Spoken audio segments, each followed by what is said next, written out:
Hello दोस्तों, welcome my YouTube channel Raj news में आपका स्वागत है। दोस्तों, आ गए हम आपके बीच में एक नई वीडियो लेके। आज हम बात करने वाले हैं आउटसोर्स ठेका कर्मियों के लिए बड़ी खुशखबरी निकल के आई है। जनवरी 2025 से लागू होंगे नियम। आउटसोर्स जो ठेका कर्मचारी हैं उनको न्यूनतम वेतन की योजना लागू कर दी जाएगी। सभी प्रकार के कर्मचारियों के लिए अब प्रति माह 25,000 वेतन से अधिक होना अनिवार्य कर दिया जाएगा सरकार द्वारा। आउटसोर्स कर्मियों के लिए बल्ले बल्ले अब मिलेंगी नई सुविधाएं। जो सभी प्रकार के कर्मचारी हैं उनकी संपूर्ण जानकारी इस वीडियो के माध्यम से हम संपूर्ण जानकारी प्राप्त करने वाले हैं। वीडियो में बने रहना, चैनल को सब्सक्राइब कर लेना, वीडियो को लाइक कर लेना। चलो दोस्तों, वीडियो स्टार्ट करते हैं। आउटसोर्स ठेका कर्मचारियों के लिए खुशखबरी, न्यूनतम वेतन पर रोक हटी। अब जल्दी मिलेगा पूरा वेतन, यानी कि अब सभी को पूरा वेतन मिलने वाला है। सरकार द्वारा ये नए नियम जो लगाए गए हैं, जो नए अपडेट आए निकल के, उनके बारे में हम बात करने वाले हैं। 10 लाख से अधिक आउटसोर्स कर्मचारियों को जो लाभ बंद होने वाले हैं इस योजना से या फिर इस नई अपडेट के माध्यम से। दोस्तों, अब किसी भी प्रकार का धरना प्रदर्शन भी नहीं करना पड़ेगा। आउटसोर्स कर्मचारी हैं उनके लिए हम जान लेते हैं आगे। आउटसोर्स ठेका कर्मचारियों के लिए एक बड़ी खुशखबरी निकल के आई है। सरकार ने न्यूनतम वेतन पर लगी रोक को हटा दिया गया है, जिससे अब इन कर्मचारियों को जल्द ही पूरा वेतन मिलने की उम्मीद है। यह फैसला लाखों ठेका कर्मचारियों के लिए राहत की खबर है, जो लंबे समय से वेतन की बढ़ोतरी की मांग कर रहे थे। अब वह उनकी जो यह नई नियम के तहत आउटसोर्स ठेका कर्मचारियों को अब उन्हें काम करने के अनुभव के न्यूनतम वेतन मिलेगा। इस फैसले से न केवल कर्मचारियों को फायदा मिलेगा बल्कि देश की अर्थव्यवस्था में मजबूती में मदद मिलेगी। आइए जानते हैं महत्वपूर्ण फैसले के बारे में विस्तार से इस वीडियो के माध्यम से। दोस्तों, वीडियो में बने रहना। आउटसोर्स जो कर्मी है, जो ठेका कर्मी है, उनके लिए न्यूनतम वेतन योजना क्या है उसके बारे में जान लेते हैं। यह योजना आउटसोर्स ठेका कर्मचारियों के लिए एक महत्वपूर्ण कदम है। इसके तहत सरकार ने कई कर्मचारियों को न्यूनतम वेतन देने का फैसला किया है। इस फैसले में कर्मचारियों के हितों को ध्यान रखते हुए कई फैसले लिए गए हैं, जो इस प्रकार से हैं दोस्तों, जो हम जान लेते हैं। यानी कि योजना का संक्षिप्त विवरण जान लेते हैं और इसकी जानकारी जान लेते हैं। योजना का नाम है आउटसोर्स ठेका कर्मचारियों के लिए न्यूनतम वेतन योजना है।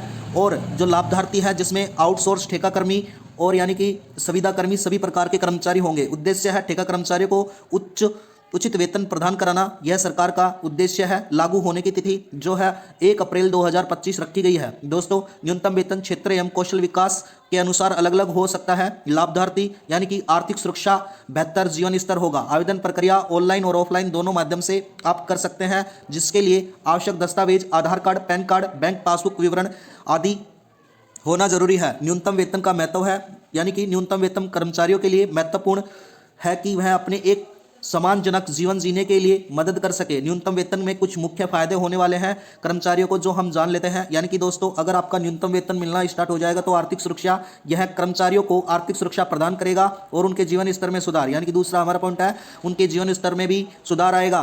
और मोटिवेशन में उच्च वेतन कर्मचारियों से बेहतर काम करने के लिए भी प्रेरित होंगे। और समानता, यानी कि अब सभी कर्मचारियों के लिए समान अवसर सुनिश्चित किए जाएंगे। सरकार द्वारा जो मिनिमम वेज पर निर्धारित कर्मचारी थे उनके निर्धारित एक गठित प्रक्रिया है, जिसके कारकों को ध्यान रखते हुए सरकार ने प्रमुख कारक बनाए हैं। वो इस प्रकार से, यानी कि दोस्तों, जो क्षेत्रीय अवकाश हैं, जैसे अलग अलग क्षेत्रों में रहने वाले लागत अलग अलग होती है। कौशल स्तर पर उच्च कौशल वाले कामों के लिए अधिक वेतन निर्धारित किया जाता है। आर्थिक स्थिति में, यानी कि देश की आर्थिक स्थिति का वेतन निर्धारित महत्वपूर्ण भूमिका निभाई जाती है। उद्योग की प्रगति, यानी कि विभिन्न क्षेत्रों में अलग अलग वेतन स्तर की हो सकती है। दोस्तों, आउटसोर्स जो ठेका कर्मचारी हैं उनके लिए क्या अधिकार है। आउटसोर्स ठेका कर्मचारियों को भी नियमित कर्मचारियों के तहत कुछ बुनियादी अधिकार मिलते हैं। यह अधिकार उनके काम करने की स्थिति को बेहतर बनाते हैं और कुछ मुख्य अधिकार इस प्रकार से सरकार द्वारा रखे गए हैं दोस्तों। यानी कि समय पे वेतन, कर्मचारियों को समय पर वेतन मिलना चाहिए। सुरक्षा, कार्य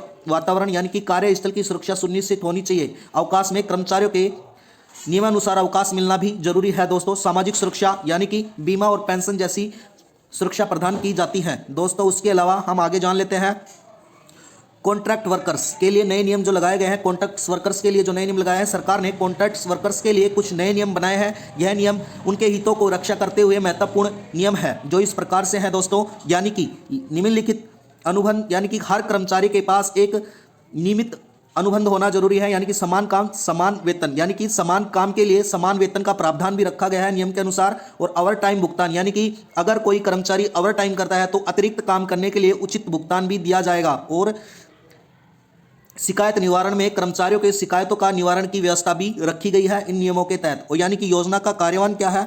इस योजना के सफलतापूर्वक लागू करने के लिए सरकार ने एक विस्तार योजना बनाई है, जो इस प्रकार से शामिल है। यानी कि दोस्तों, जागरूकता के अभियान में कर्मचारियों और नियुक्तियों के लिए इस योजना की जागरूकता जानकारी जरूरी है। ऑनलाइन पोस्टल के माध्यम से एक ऑनलाइन पोस्टल बनाया जाएगा जहां पे कर्मचारियों को शिकायत दर्ज करा सकते हैं। दोस्तों, जो निरीक्षण टीम होएगी उसमें नियमित निरीक्षण के लिए भी टीमों का गठन किया जाएगा और जो प्रशिक्षण कर्मचारी हैं जो नियुक्तों और कर्मचारियों के निरीक्षण का कार्यक्रम भी रखा जाएगा। लाभार्थियों का आवेदन प्रक्रिया किस प्रकार से होने वाली है? योजना का लाभ उठाने के लिए पात्र कर्मचारियों को एक सरल आवेदन प्रक्रिया से गुजरना होगा और आवेदन प्रक्रिया को पूरा करना होगा, जो इस प्रकार से है दोस्तों। यानी कि आवेदन पंजीकरण के लिए सरकारी वेबसाइट पर पंजीकृत करेंगे, दस्तावेज अपलोड करेंगे, सरकार यानी कि आवश्यक दस्तावेजों को अपलोड करेंगे।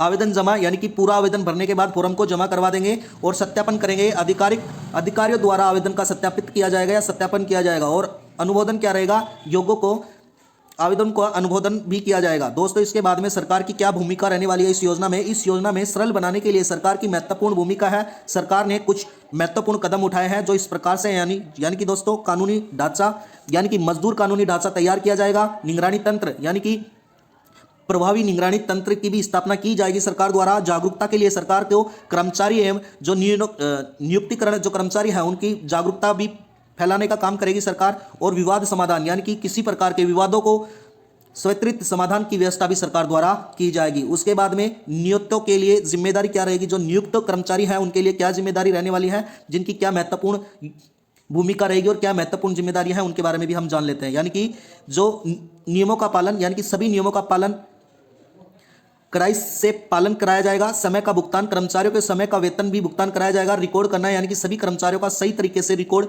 रखा जाएगा और सुरक्षा कार्य वातावरण सुनिश्चित एवं स्वास्थ्य कार्य वातावरण का प्रदान भी किया जाएगा। दोस्तों, उसके बाद में कर्मचारियों के लिए जो सुझाव रखे गए हैं वो क्या है? कर्मचारियों के लिए इस योजना का पूर्ण लाभ उठाने के लिए कुछ बातें ध्यान में रखना जरूरी है, होनी जरूरी है। जैसे कि जानते हैं दोस्तों, जानकारी रखें, योजना के बारे में पूरी जानकारी रखना जरूरी है। दस्तावेज तैयार करें यानी कि सभी आवश्यक दस्तावेज तैयार रखें। समय पर आवेदन करें, इस योजना के लिए समय पर अपना आवेदन करें योजना स्टार्ट होते ही। उसके बाद में आप अपने अधिकारों से जान लें कि अपने अधिकारों के बारे में संपूर्ण जानकारी होना जरूरी है। दोस्तों, इस वीडियो के माध्यम से मैं आपको बता देता हूं, इस वीडियो के माध्यम से सुचारात्मक उद्देश्य के लिए बनाई गई है। हालांकि सटीक एवं जानकारी प्राप्त करने के लिए आप इसकी आधिकारिक वेबसाइट पर जा सकते हैं और अपने आसपास के आधिकारिक सेंटर पे जाके इसकी संपूर्ण जानकारी आप प्राप्त कर सकते हैं। वीडियो में बनने के लिए धन्यवाद। आपका दिन